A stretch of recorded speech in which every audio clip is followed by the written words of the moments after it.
We are at the very, very end of this book, but that doesn't mean we're not weeks away from finishing it.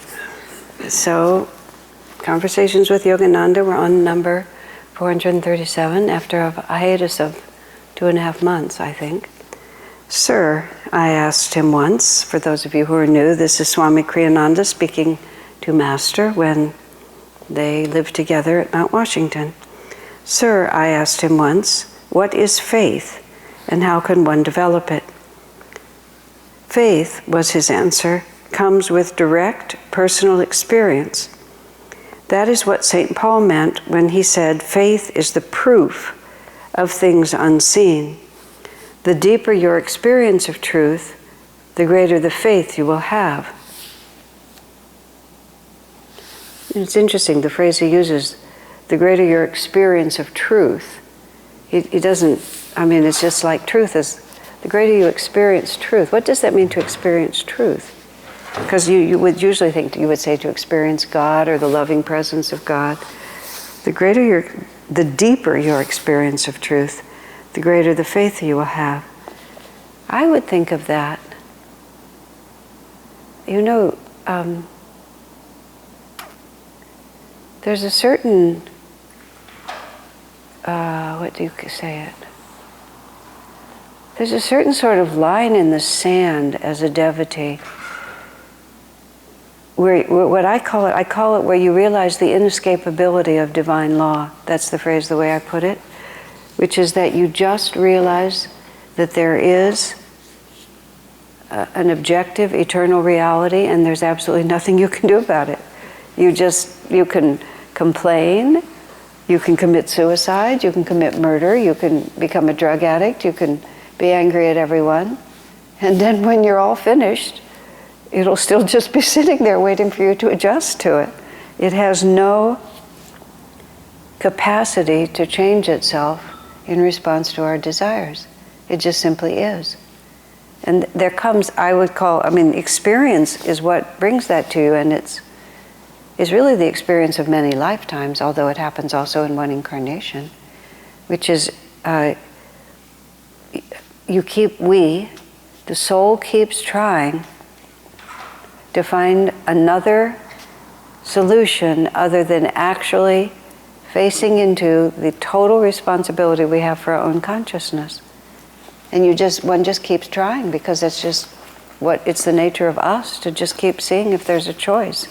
But then there comes a point where there is no choice, and you really know there is no choice. And that's your experience of truth. That's what I would call that. And then when you have that really deep experience of truth, you're right, then your faith is really deep, because by faith that means, it's just like, these are words that we use all the time. I think faith means a total acceptance of what is. It's the same sort of thing. We just don't rebel against it anymore.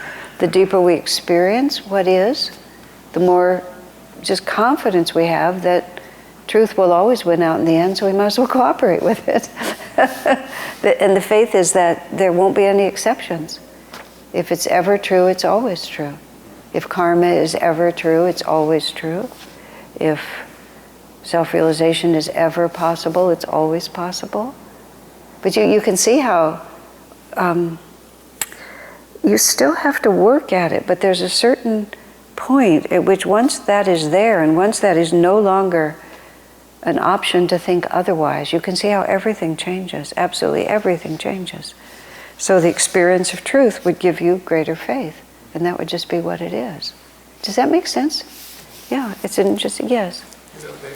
Yeah, there's 3 words that always come to mind in this relativeness of the 3 words: belief, faith, and knowledge. Belief, faith, and knowledge, okay. And lots of people believe, and I feel like you can believe in almost anything. Yes, of course you can.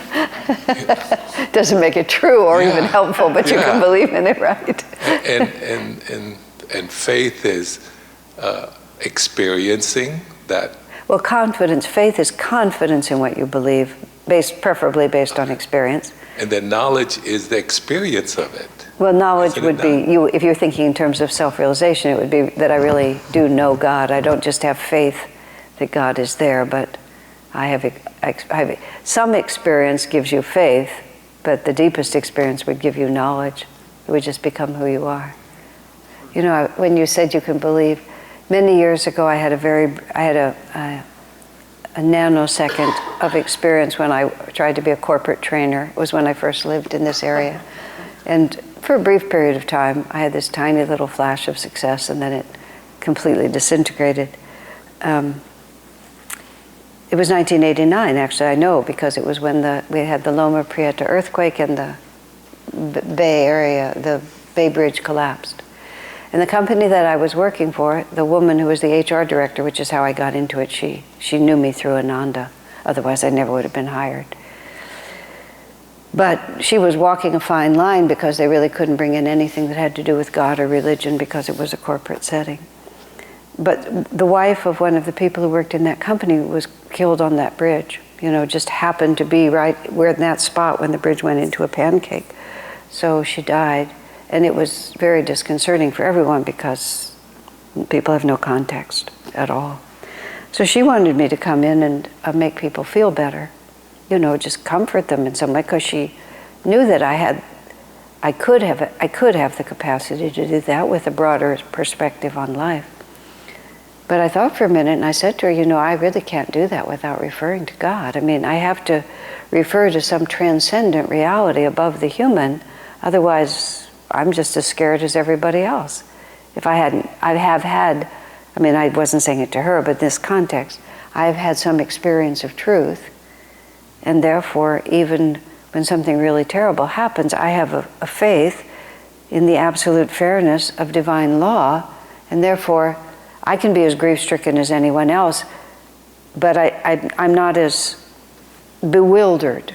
At least I have a theoretical context in which to place things. Whether I can rise to it immediately or not is a different question. But even having a theoretical construct, I remember many years ago, I was asked to take on something that I really didn't want to take on because it was such a challenge. I was very upset about it.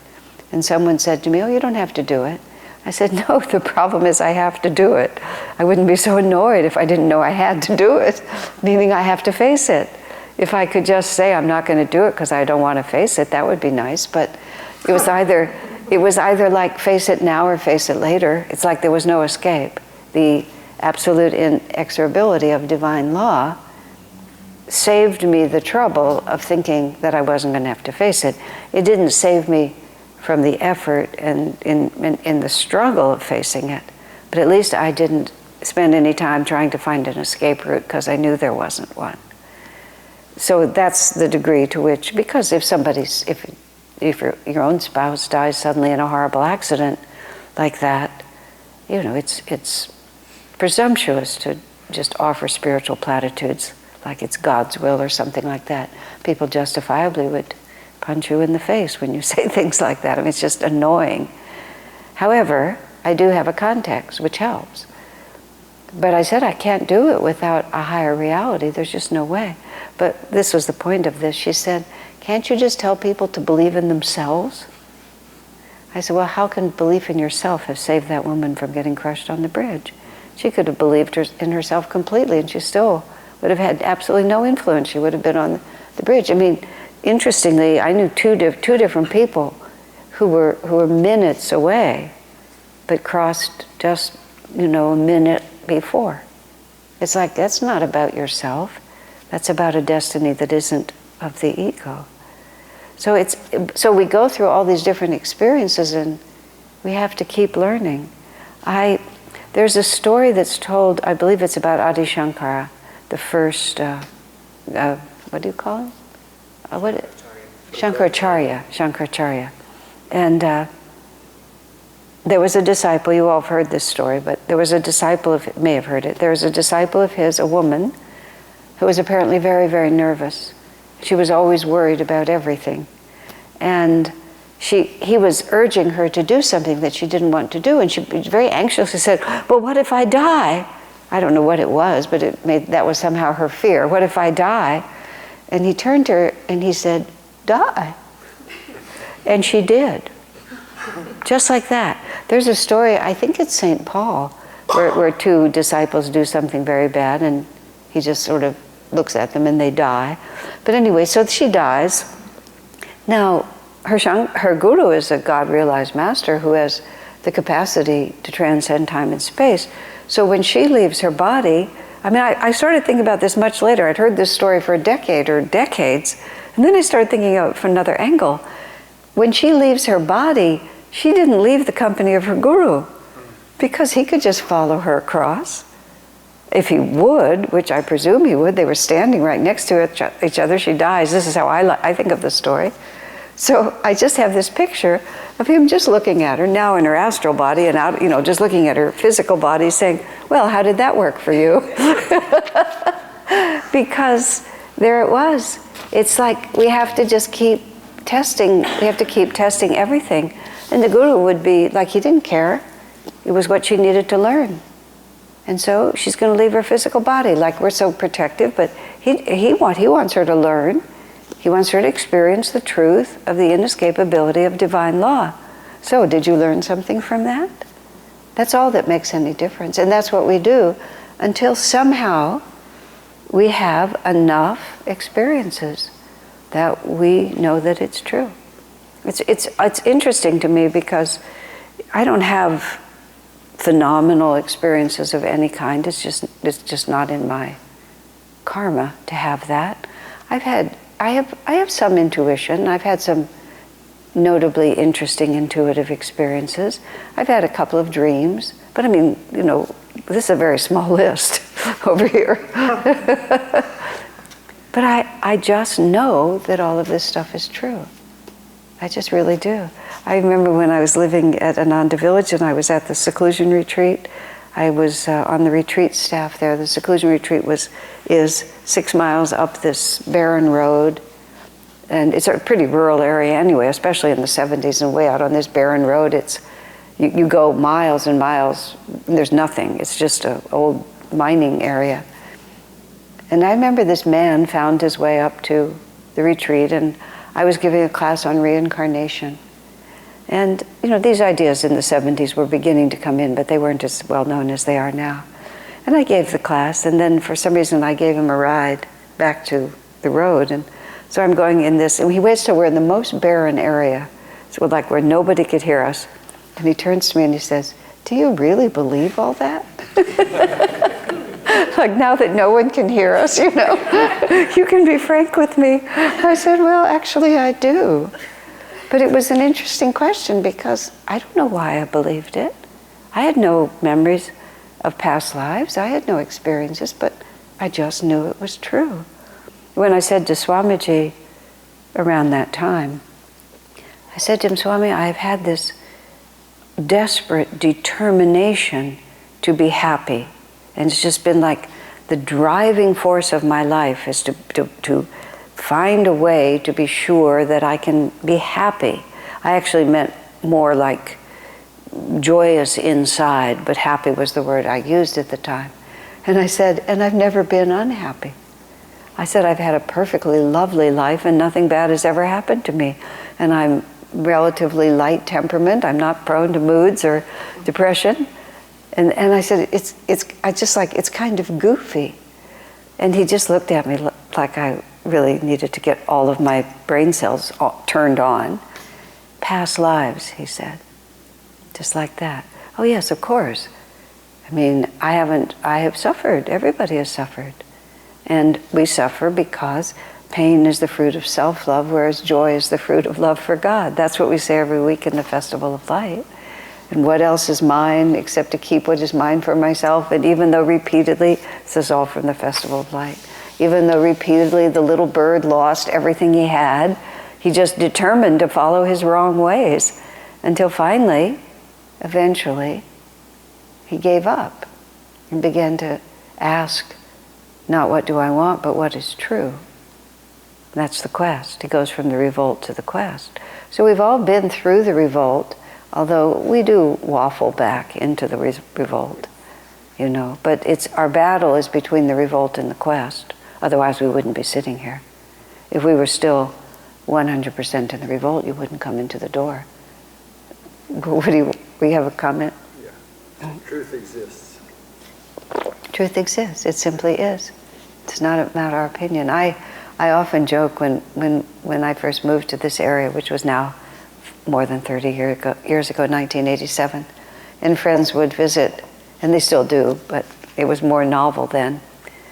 Friends would visit from our rural community where you had to go 20 miles into town, just to get an ice cream cone at that point. We didn't have a market even. And I said from where we lived right here, any desire you have can be fulfilled within 10 minutes of this house. And not just fulfilled in some kind of cheesy way, but like the top, the best books, the best Chinese cuisine, the best fresh baked bread, the best theater, the best shopping. And because this is this is not a low energy area at all, or even really a low consciousness area, although it's incredibly materialistic. But it isn't low consciousness because it's so creative and so energetic and so innovative. But I said Palo Alto is intelligent, refined, educated, energetic, creative people making a last-ditch effort to see if they can find satisfaction on the material plane. Because they're trying to do it as well as it can be done. And they're just going to see if it works this time. Because that's how you learn. Swami said, you learn from being frustrated, because it humbles you and it gives you compassion. And those are humility and compassion are things you have to learn. But you don't necessarily give up what I call one's alternate theories of happiness merely by not achieving them. Because if you have an alternate theory, and alternate means alternate to the divine law, which is pain is the fruit of self-love, whereas joy is the fruit of love for God. Be fruitful and multiply and share the gifts that you have given us, for you are a part of all that is.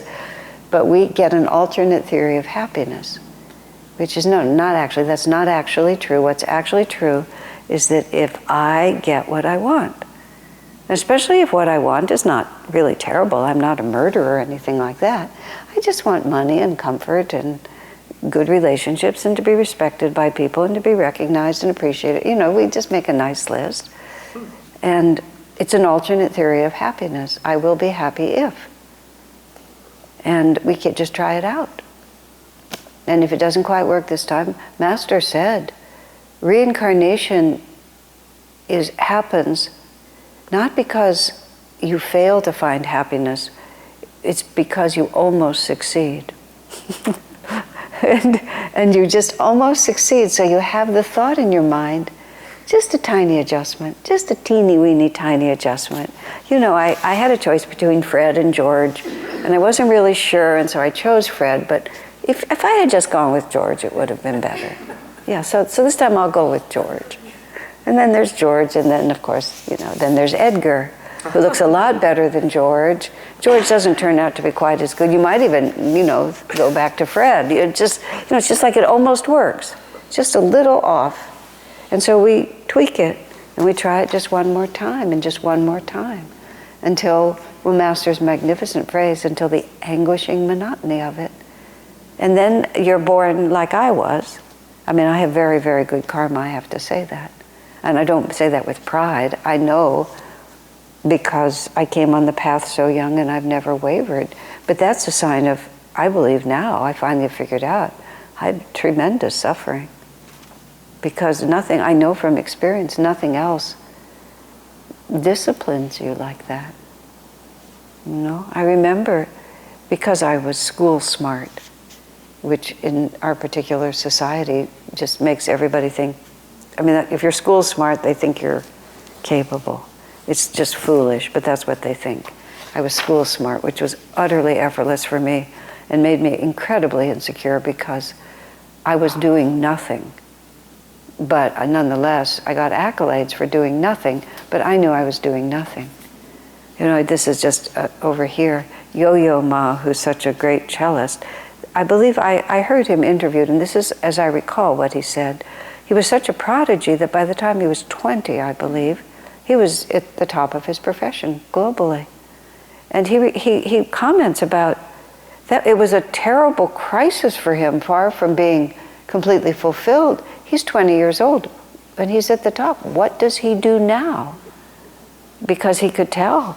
It's just like, this was something I already knew how to do, and I've just repeated it. So what do I do now? And then this was some film about getting all kinds of musicians from the world together. I haven't followed his career at all, so I don't really know. But that comment was really interesting. David Eby, who's a cellist and a teacher, I think he said twice, maybe 3 times, he had children come who were real prodigies, who were so good. And he said in all cases, or both cases, they stopped playing before they were 10 years old. And David couldn't encourage them to stay with it because there was nothing in it for them. It's like they were just repeating what they already knew, and where was it going to take them? You know, the world would think, well, of course they should follow it. But their own thinking was, there's nothing in this for me. But that's what happens to us. When I was saying, when I was young, you know, there was just the expectation that I would follow some predictable course, you know, to be a lawyer or a doctor or a professor. And those were the things in the world that I lived in that a person would become. We were not business people. And I remember, these are vivid childhood memories. I was just sort of, it was like I could see the end of that road.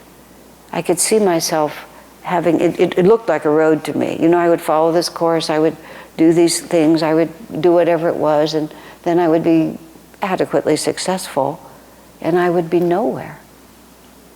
I would just be at the end of that road, and I knew it was nowhere.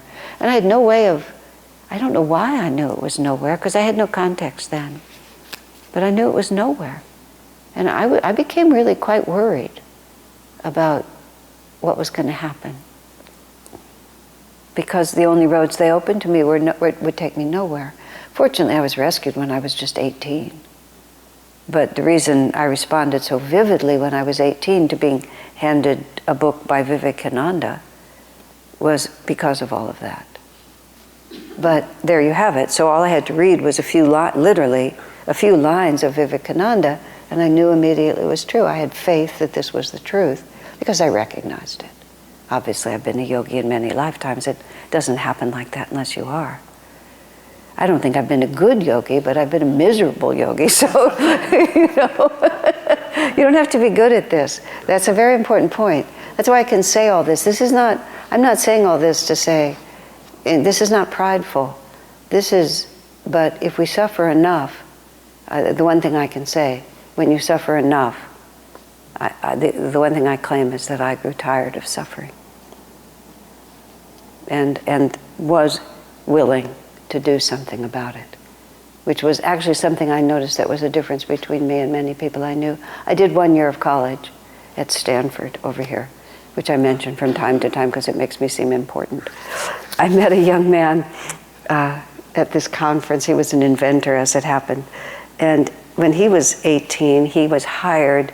There was this laboratory of psychic research.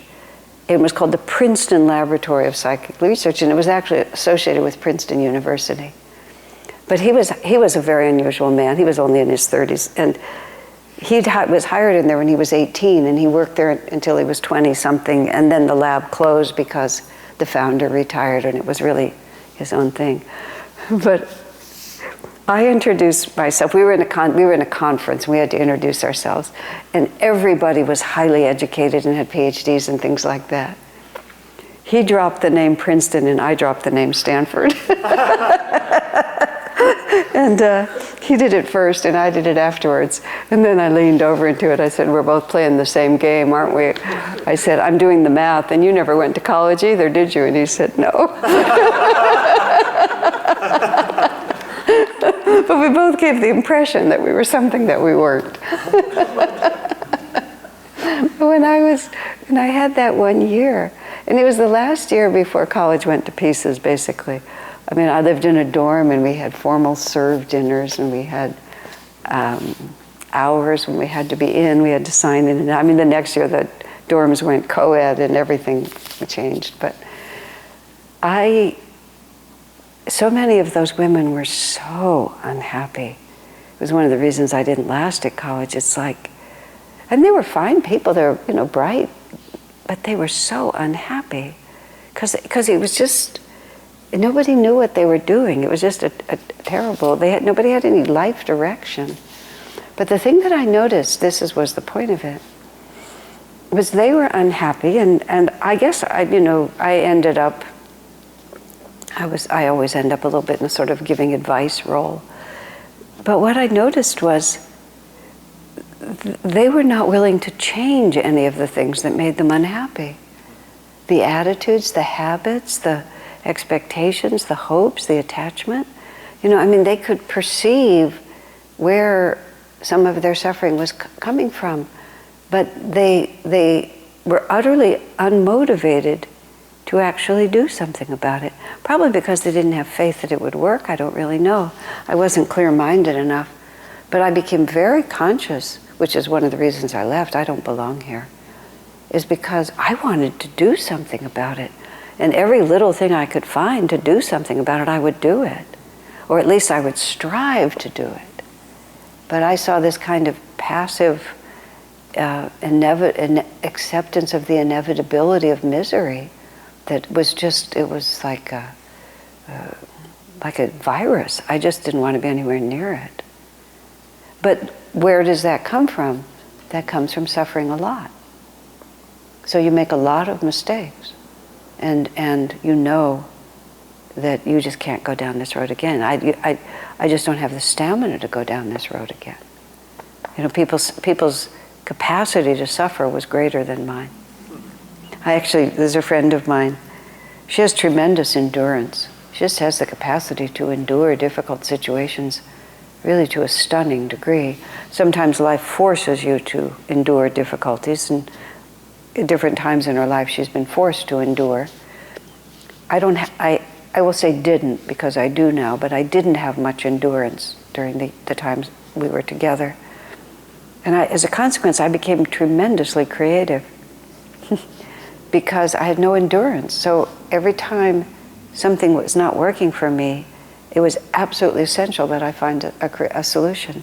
Creative not in the sense of drawing pictures, but creative in being able to look at something and find another way to deal with it.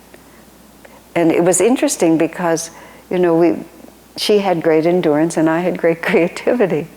And it wasn't that she wasn't creative, but she was much slower to be able to see a new option, because her fallback position was just to stand in it. Mine was, I can't bear this. There has to be another way. And then usually there would be, because, so isn't it funny how it all works? Well, all of that is your experience of truth. The greater the faith you will have.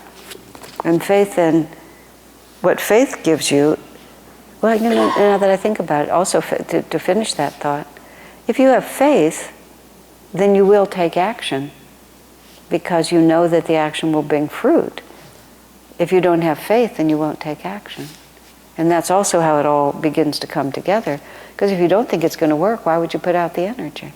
But if you think it's going to work, you will put out the energy. And that's also kind of a habit of creativity, is also another way that you build faith, because you keep trying and you keep trying. Swami himself said, he said the secret of prosperity is creativity, which I thought was a marvelous answer. And I had to ask him sort of when he first said it to me, because I didn't understand why. He said, well, because you keep trying new alternatives until one of them finally works. And whether that's financial or emotional or sadhana or whatever it is, prosperity in any form, you just keep trying, and you don't just keep banging your head against the wall, you find another solution. And if you just don't quit, eventually it works, because God will reward you, or you will accidentally stumble into attunement and find the right answer. So, but you won't do that if you don't have faith. That was Thomas Edison. That's what they often said about Thomas Edison and the electric light bulb. Whatever, many hundreds or thousands of experiments. He just knew that it was there. And because he knew it was there, he couldn't even, he wouldn't even consider quitting. I heard an interview on the radio of the man who, whatever he did, and I don't even know what the right words are, he made a chart of the human DNA or something like that. he did something that was very impressive biologically, and he was the first one to do it, and nobody thought he could do it. And they sort of said on the phone, on the radio, something like, well, weren't you discouraged because nobody thought you could do it? His answer was wonderful. He said, no, I knew I could. I knew it could be done. He had the faith it could be done, so he just knew if he kept at it, it would be done. It was just as simple as that. Same for God realization. If you just don't quit, it will be done, if you have that faith. But you see, if you don't have enough experience to believe completely in divine law, which is if you don't have enough faith, then you'll go back to the world, thinking it might work for you. You know, it didn't work 1,700,016 times, but maybe this time it will. Or you just never consider it. You just can't. There's just no way. Absolutely none. Which is something that once you reach that point, you need to fall on your knees every single day and thank God for that. Because once you reach that point, you're nearly home free. Because it takes so much to get to that point. So many lifetimes to just realize this is the way it is. No hope except this. I mean, I can't get too close to that sometimes because it makes me insane. You know, just the absolute inescapability of consciousness and the absolute necessity to find fulfillment within your own consciousness. No exceptions, no wiggle room. I mean, that's either fantastically liberating, which some days it is for me. It's like, wow, it's just all up to me. I don't have to depend on anything or anyone. And on the other hand, it's like, wow, it's all up to me. I can't depend on anyone or anything. And then I can go into a panic. But usually I don't. But that level of madness, because I've had several friends, you know, in the course of, first of all, just knowing so many people, you see a lot of life experience. But there have been several, well, not dozens, but actually like, let me just actually think 1, 2, 3 that I know of. 3 people who had a psychotic break from reality in the process of being devotees. And when it happened to the second person I knew, third person, I said, Swami, it just seems to me that this one, I mean, I don't think all psychotic breaks from reality are actually spiritual. Some of them are just that. But I said, it just seems to me like, it was a woman, she was just right up on the edge of really committing herself to the spiritual path, and instead she just took a mental holiday. And Swami said, oh yes, he said it very casually, oh yes, he said madness is a necessary stage on the spiritual path. I thought, oh my. He said, because you actually see what the truth is. That is, one really is going to have to take oneself in hand and master every limitation. And you think, no, I think I'll just go into a subconscious world and talk to beings that aren't there and just, you know, live. I mean, you can see it. I don't, I mean, it doesn't work. That's the only thing that's wrong with it. It just doesn't work. Otherwise, it's a great idea. You know, you just take a holiday, but it doesn't work. I've shared with you, but some of you are newer in this class. I remember after I was on the spiritual path, let's see, was it after? Yes, at that point in my life, I already knew about the spiritual path, but I was really new on it, and I was just getting the ideas, and it was before I met Swami and knew about Ananda, and I couldn't figure out what I was going to do with it, because now I had all this elevated philosophy and life was going on just the same, and I didn't see where the exit door was. I was still just getting up, going to work, coming home, getting up, going to work, coming home, having a Saturday or a Sunday off, you know, just, it was like, the anguishing monotony of it was just closing in on me. And I thought about having a nervous breakdown. I seriously considered having a nervous breakdown. I was standing in this little apartment in San Francisco looking over this back garden, and I really wanted to have a nervous breakdown because it seemed better than just going to work and coming home and going to work and coming home. And then I thought, I mean, it was, you know, it's funny how, I'm 72 now, and it's like funny how there are these vivid moments. I was probably, if I was 20, that was all, maybe I was 21. This would have been, let me think, would have been just before I met Swami's. I met him when I was 22, so it was right in there. But I vividly remember standing right there and thinking, I could see the whole thing. I would crack up, you know, and I knew what that looks like because I have a karmic familiarity. I would crack up. I would disconnect from reality. Everybody around me would get really upset. My parents would have to come, you know.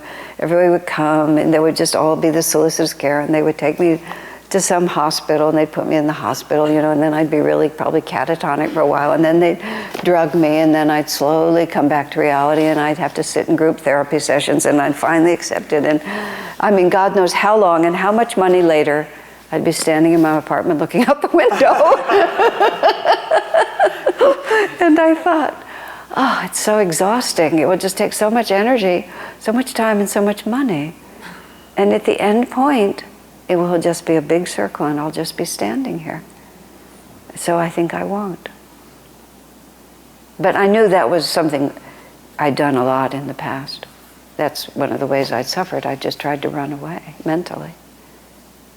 But you see, I remember it vividly because it was another one of those, is there an alternative to actually facing the spiritual path and everything that it means?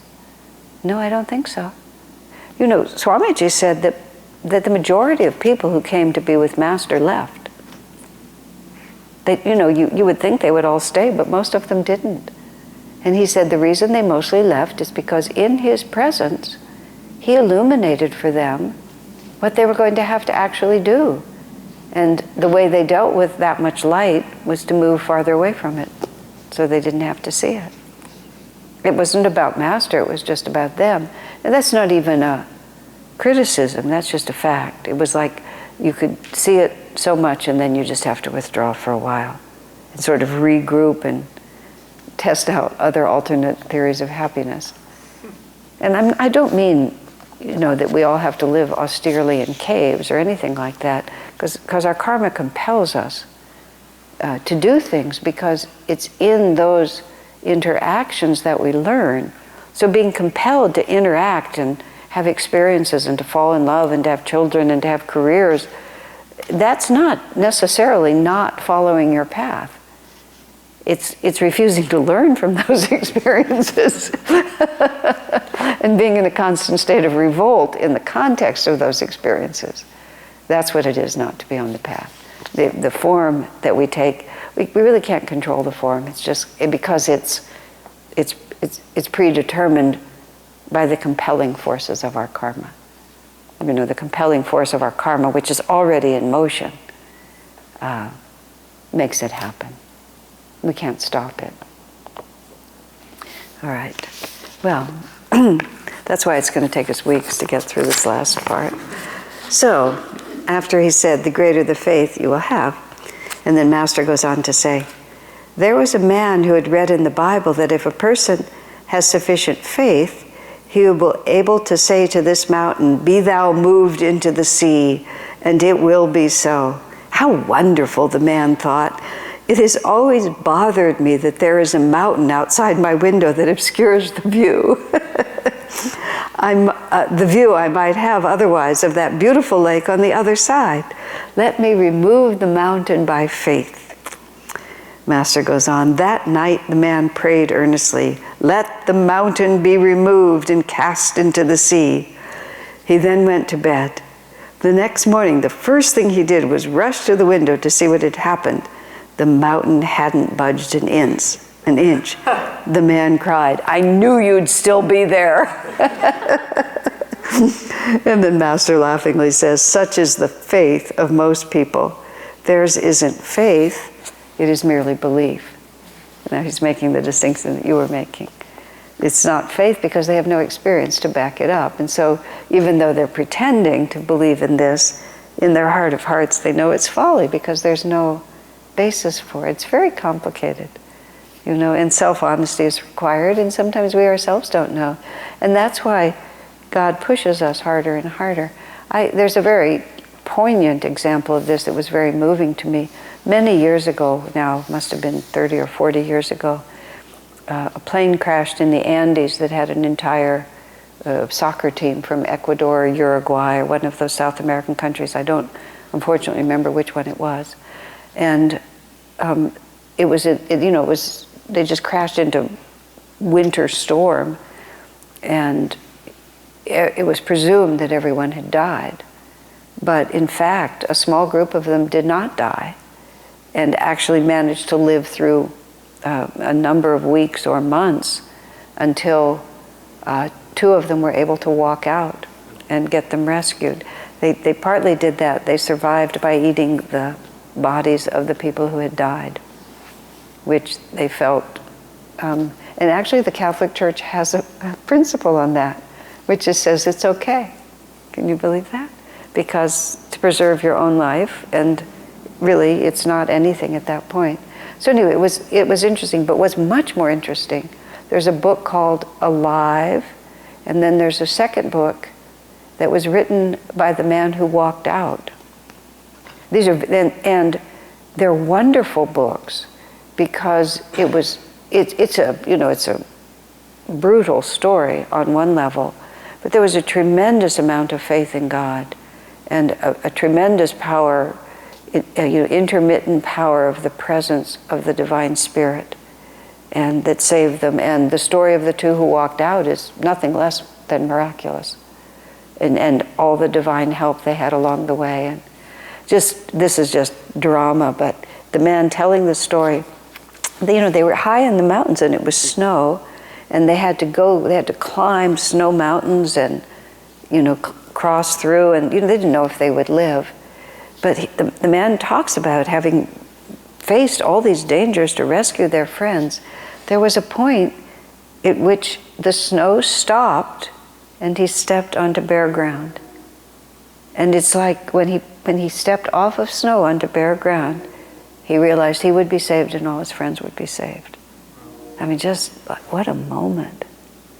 Now, all of that, if you like those kinds of stories, both of those are amazing. And just how religious. But here's what was interesting. When it first happened, there was a man who was the captain of the team, who was the natural leader of the team. These were all young men who were very close with each other. And the captain was the natural leader, and he wasn't killed in the initial crash. And he sort of took charge a little bit. And somehow or another they found a radio that was still working. And they listened to the radio, and they were able to hear that they were being searched for. So they just assumed it would be a matter of days. But then they heard that the search had been canceled. And that was it. Now the man who was the captain, I'm reading a little between the lines, but this is actually how the book was written. They were all Catholics, because this is South America. They were all Catholics, but he was what you might call a practicing Catholic, in the sense that his religion was based on his practices, and his religion was based on the fact that if I do this, then God will protect me from anything bad happening. It was what's later in, I don't know if we'll get to it tonight, merchant consciousness. I mean, now you might expect not to die in a plane crash, but so he felt that he was doing all the right things, and therefore they would be rescued, because that's how it works. And when he heard that they weren't going to be rescued, he absolutely and totally collapsed. He lost faith. He lost faith in himself. He lost faith in God. He lost faith in being saved, because it was a completely external relationship.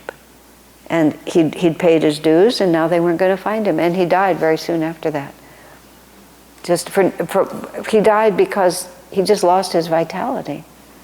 And what the story becomes being about is the ones who had a strength that came from somewhere else. And it wasn't the obvious leaders necessarily who had that strength, but they had real faith. And whether they had faith that they would be rescued, or just faith, you don't necessarily have to have faith in a particular outcome to have faith. You just have faith that I'm not alone, which is a wholly different kind of faith. If your faith is only based on a particular outcome, then we're incredibly vulnerable. Just unspeakably vulnerable, because we cannot guarantee outcomes. I mean, 2 people that I know were not killed on the Bay Bridge, even though they were on the Bay Bridge, and 1 woman that I only know of peripherally was. I mean, we can't control things like that. Something happens. There was a woman in our community whose mother lived in Chicago, and she was going to come visit her daughter, and the daughter just called her, just felt to call her, and said, "Mom, this isn't a good time to come." And the mother said, "I've already bought the tickets, everything is all planned. Your father's expecting me." "I'm sorry, Mom, it's just not a good time. Don't come now." She says, it's crazy. And the mother was real mad, but the daughter insisted, "I'm sorry, it's not a good time." And so she canceled her trip, and that was a plane that crashed and everyone was killed. And she had a ticket on that plane. But for some weird reason, her daughter didn't want her to come. So it was like, who can control things like that? So you have to have faith that whatever the outcome, we're acting from, we know from experience, the inescapability of divine law, and why would we want to escape it? But we have to, as I was starting to say, we have to be constantly tested. Because one has faith up to a certain point, and then something will happen that will challenge that faith, and it has to just keep going like that until we can stand unshaken amidst the crash of breaking worlds. That's where Master says we have to go, which is a beautifully poetic statement. But when that earthquake happened, I was inside. Our community has to happen because we just moved in. And they're wooden buildings, which actually, as I found out later, are very good for an earthquake because they don't break, they just sway. So I'm inside the building and the building starts swaying. And so I think the problem is that with the building, so I need to get out of the building. So I come out of the building, and of course the earth is rippling, which is, I mean, I've been in a few earthquakes, but that was the most notable. It was strong enough, for those of you who know our community, that the water in the pool, much of the water, just came in a wave over the fence, and the trees were rippling. It was very short, but it was notable. And when the earth doesn't behave as the earth is supposed to behave, you have no reference point. You have absolutely none. So later I remember one woman saying, I don't know whether to believe her or not, but this is what she said. "Oh, as soon as it started, I just started saying, Om Guru, Om Guru, Om Guru. As soon as it started, I started saying, and I ran screaming out of the building. I'm not proud of myself. And I realized, whoa, I have a lot to learn. In the midst of crisis, where does your mind go? Mine went to just pure instinctive. It was quite interesting to see. So we have to keep being tested. How long does it take us before we come back to saying anything you want, God? Let's take a break. Just take 5 minutes or so. Okay, so now we're going to read number 438. A woman disciple often took unnecessary risks. People cautioned her to be more careful, but she justified herself with the declaration, "Whatever happens, Master will protect me."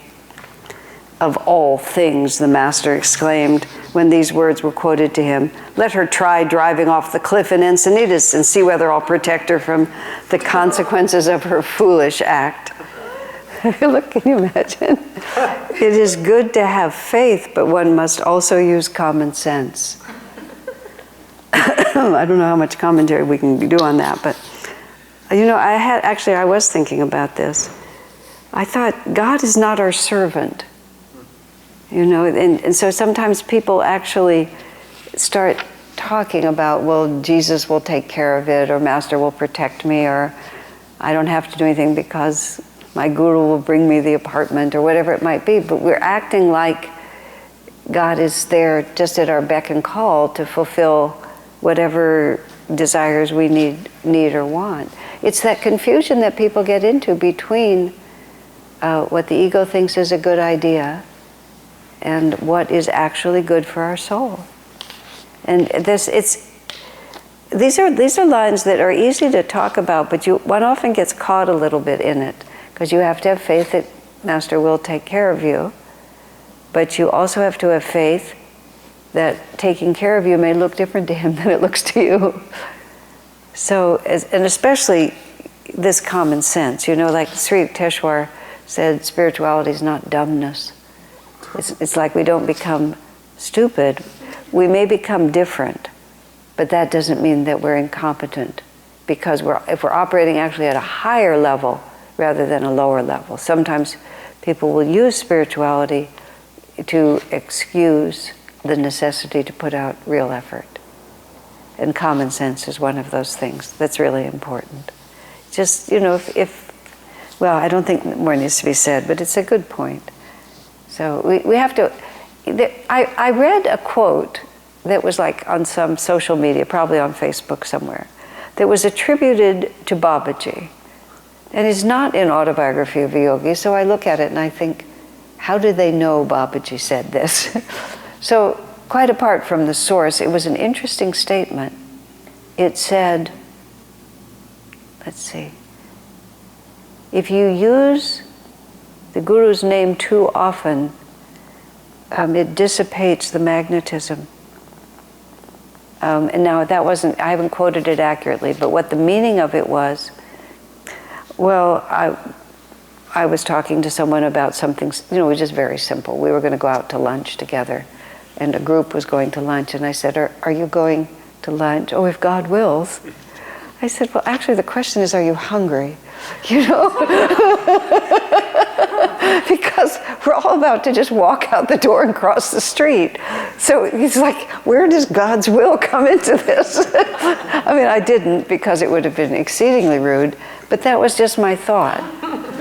It's like, and I thought of that comment, whatever it was, which is involving God when, now see, that's quite different than Swami Ramdas, Papa Ramdas, who was a wonderful saint who lived, I think, maybe into the 80s. Swami Kriyananda met him. He wrote several books, and the first one I think is called World is God. And he was an Indian sadhu. He came to America, I think after Master's passing, but at the invitation of SRF, and Swami just thought he was absolutely wonderful. But he just walked out of his house one day chanting Ram, Ram, Ram, Ram, Ram. And he just walked all over India for the rest of his life until he settled in an ashram somewhere, just saying Ram, Ram, Ram, Ram, Ram. But for him, if are you going to eat today? If Ram wills it. But it really was. He had no volition. He'd completely surrendered his personal will entirely to God.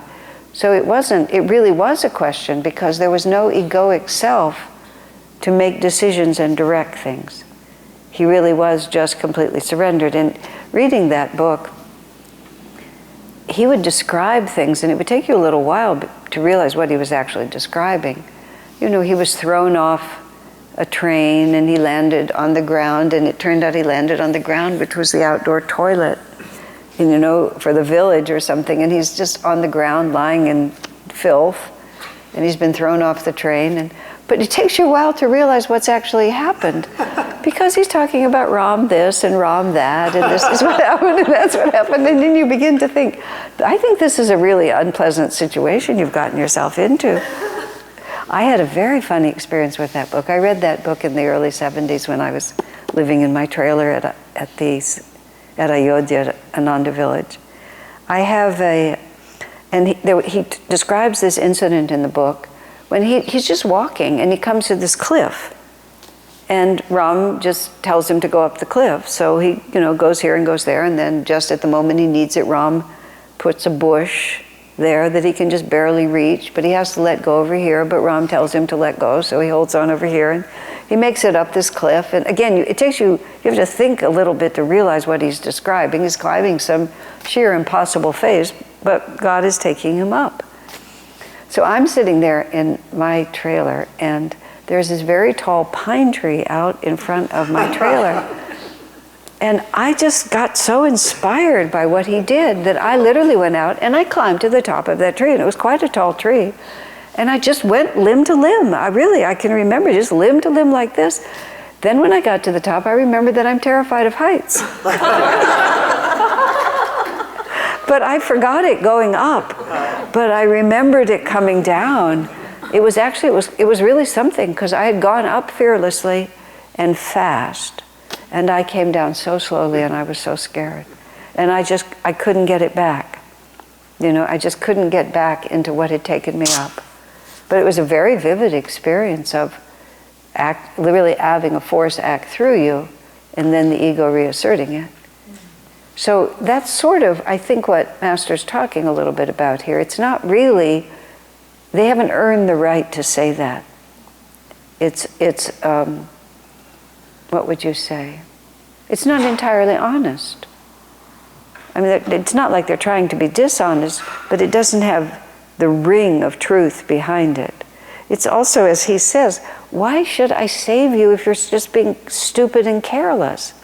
Like, why should I support you when you're not behaving, even using the God-given brain that you have?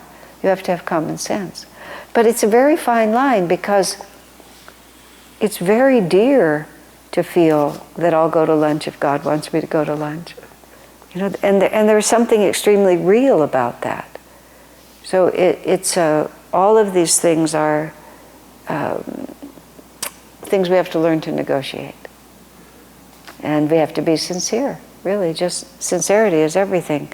Not affectation, not affirmation. Affirmation is a fine line, but not affectation. You have to really feel it. If you're going to say that, you have to really feel it. If you really are waiting to see, and you don't know. Does that make sense? It's a very important point. All right. But what the comment from Babaji was, if you use the name of the Guru too often, then it no longer has power for you, because you're invoking it all the time when you're not really invoking it. It's not quite "Thou shalt not take the Lord's name in vain," but it's a little bit of that. That these are real concepts that should be respected, and not just tossed about as if they didn't really have force behind them. And then they will get more force. It's subtle.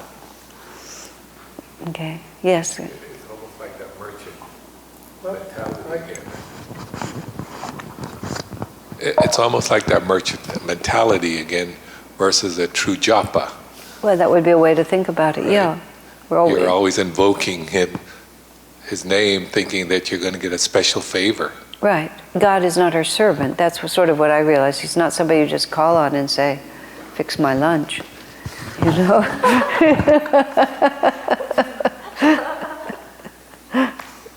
So I think that's what he was saying. You can fix your own lunch.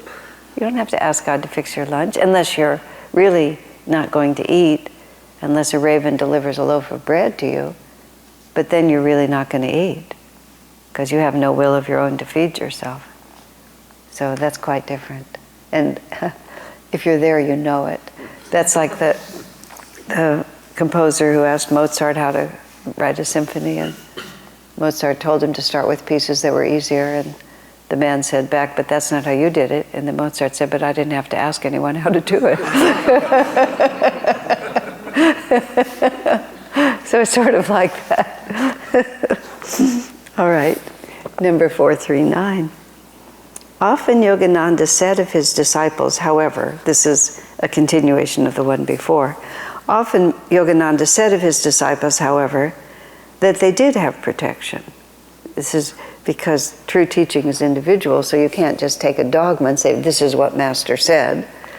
Whenever people tell me what Swami said, in the past and in the present too, I always ask, not in an accusatory way, but just interested, when did he say it?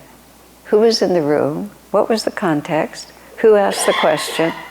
Because all of that will determine what the answer is. And then you'll also learn more than just having a flat phrase, because a flat phrase could mean anything, but if it's in context of what energy he was relating to, then you have a much better idea of the nuance of what it was. Because Swami and Master, I'm sure they contradicted themselves all the time. Because here he is saying to them, he's saying, just let them drive off a cliff.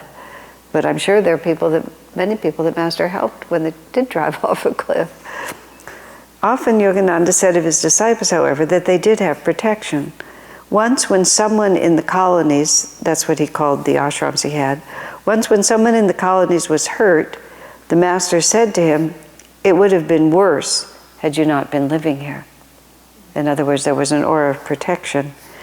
I saw this also in the case of Claude Pastore, a child 6 years old who had come to Encinitas with his mother. Claude lost a finger in an accident. Afterward, the master said, "I saw earlier a dark cloud around him. He was protected from a much more serious karma." And Swami talked about that a lot, about how Master would, the Master would take unto himself our karma. This is the way I've thought this through, which I find interesting. It works like this. It's like all that I was saying earlier this evening about how much we have to suffer in order to learn the inescapability of divine law. So if we do something, and the other principle which has to come into play is what Master called the thwarting cross currents of ego.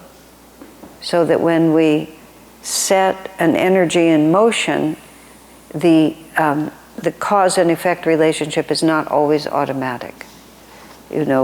Sometimes it happens. We always used to joke that instant karma is good karma, because instant karma is good karma because you know why it happened. There's no mistake. When I went to Israel the first time, we were at the place called Qumran, which has these desert mesas, and you could walk back and you could kind of climb up on those mesas. And there was a wide dirt track on the edge of the cliff. And so I was just walking, and I have this intermittent fear of heights. But what was happening was, for some reason, and I don't remember now why, but I was really being critical in my mind of what someone was doing. I wasn't leading, but I was part of a group pilgrimage, and somebody had done something that I really didn't like. And I was walking along just criticizing, just judging and criticizing and thinking like this. Everything was fine. And then the path turned like that. But right here, it just looked like it fell off the cliff. Even though it just turned. I mean, it was really like it was crazy. But I saw that edge, and I absolutely panicked. And I turned around. There was like 30 of us or something. I turned around, and it was a narrow thing. I started running backwards to get off and get down, pushing people aside like this, just in an absolute panic. And then the man who was the guide, who was a strong man, he just grabbed my hands like that. And when he grabbed my hands, all this took just seconds really, but he grabbed my hands, and he was so strong and steady, it brought me back to myself. But it was so clear to me, as soon as he stopped me, I was just criticizing and saying bad things and in my head, and 1 second later, my whole emotional self just fell to pieces, like, duh. Instant karma is good karma. It's like, you just can't walk around projecting such negativity and not get whacked in the head one way or another. You just will. But most of the time, the thwarting cross currents of ego, I was on pilgrimage, the situation was unique, but mostly the thwarting cross currents of ego is that even though I'm criticizing like this, I have a lot of force going in this direction.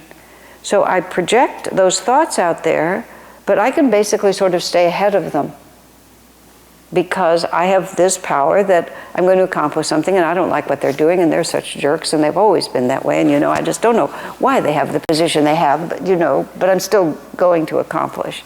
So it can't quite catch up with me, but it doesn't really go away either. It just waits until everything sorts itself out, and and then somebody steals my inheritance or something like that. But something will happen that you will no longer remember what the cause was, but it's a perfect straight line. So, but the only reason, let's say I cheated someone in a past life, and so somebody cheats me now. I cheated someone because it was an alternate theory of happiness that I was trying out.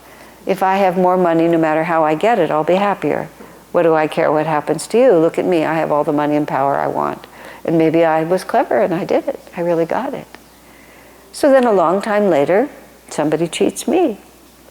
And all of a sudden I die a pauper because my brother took all my money, or whatever the story is, and I'm, so distressed. And if I'm just angry, we'll just keep the ping pong game going.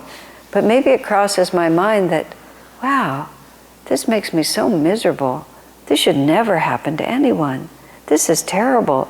I'm just going to be so nice and so generous and make sure that I'm honest about anything. It's just not worth it. I mean, in other words, you learn. Okay. But let's say I cheated people 10 or 15 times, right? And so this is just the first of many that are still out there where the karmic debt is, right? But maybe now I've learned the lesson. But the energy is still rolling. Or let's say even more, I've had lots of bad experiences, bad things that I've done, but I've suffered enough that now I've become a disciple of Master. But I've still got all this karma just lined up there, all the boomerangs that I've sent out that are just waiting to whack me. But I don't need them anymore. Because I'm on the way. I've begun to really understand. So I don't have to pay it back in equal measure, because I could and I would, but it won't help me anymore. It'll just wear me out and distract me. So the Master goes, okay, just like that. He doesn't do it for any reason except that it's not necessary. So he was going to have a much worse accident, but he just lost a finger. Something has to happen, but it's mitigated. And it's mitigated because I don't need it anymore. And that's when you have gotten to the point spiritually where you have attracted and then been able to respond to a guru who has the power to protect you from your karma, you can see, and this is all exactly what I was saying earlier, you can see that we've been through a lot to get to that point. So why waste any more time? That's just basically how he looks at it. You don't have anything to gain from going through it, but he won't protect you if you need it. And so that's where we have to, he's not our servant, and he's not going to just do it because we want him to. If we need it, he won't protect us. Why would he? If it's good for us, why would he not give us something that's good for us? The mere fact that we suffer, like Adi Shankaracharya saying, well then, die. She needs to die, so she's going to die. He doesn't care. She needs it. And if we need to lose our money or lose our health or lose our home or lose our freedom because we need to lose it, why would he protect us from it? I mean, these are the ways, these are, if you have any gyan in your nature, which I have a great deal, where the wisdom aspect of God is attractive and useful to you, if that is your nature, I keep trying to get these ideas clearer and clearer to myself. And I like to play out the scenarios more and more exactly so that when, the truck does drive into me, whether it's literal or emotionally or whatever it is, even as I go down, I'll remember, well, it wouldn't have happened if I didn't need it. And I won't think, where are you, Lord? Why didn't you protect me? It's like, well, he didn't protect me because it wasn't a good idea to protect me. This is a debt that has to be paid and a lesson that has to be learned. But any time, it's kind of we always say it, no matter what, you can say, well, it could have been worse. That's kind of a phrase that people use, but yeah, it could have been worse. And even, it's a helpful way to think. This is a helpful use of the divine.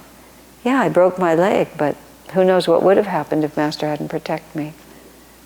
Whatever it is, it always could have been worse. And there you have it. And that's because he took it. You can always think it's mitigated. Once you're a disciple, it's going to be mitigated. Because he does take our karma because we don't need it anymore. And that's the That's why Master said the karmic law is always, he said something, how did he put it? The karma works different for disciples and devotees. That's how he said it. It works different. It's A equals B for other people, but once you're on the spiritual path, it works differently. Which is, it's an odd thing to think compared to what I was saying about the inescapability, but the Guru's grace is a huge part of the inescapability of divine law. And the more deeply and the more appropriately we tune into that, the more powerful it'll be in our lives. So I think I'm going to stop there because the next one is long and too deep and I'm not going to be able to get it done. So I did 437, 438, 439.